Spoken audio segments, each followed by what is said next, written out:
Bamix, the kitchen robot. Select the correct attachment for the particular recipe. The whisk is used to whip and froth cream, egg whites, and skimmed milk. The best results are achieved in a high, narrow beaker. The whisk replaces the wire whisk. Bring the Bamix into contact with the base of the beaker, switch to level 1, allow to run for a few seconds. Hold at an angle and raise slowly up the side of the beaker.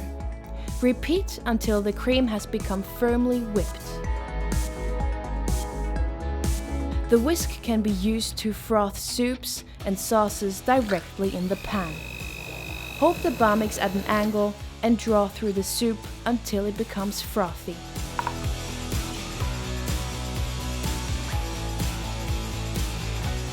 Correctly used, egg white quickly becomes firmly whipped.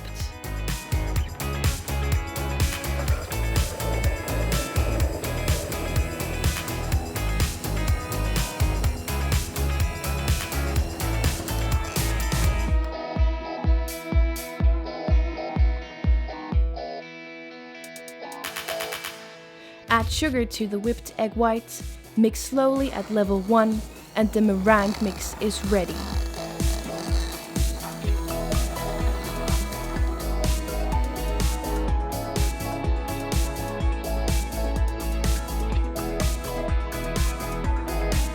Thanks to the strength of the Bamix, ice-cold skimmed milk can be frothed in an instant.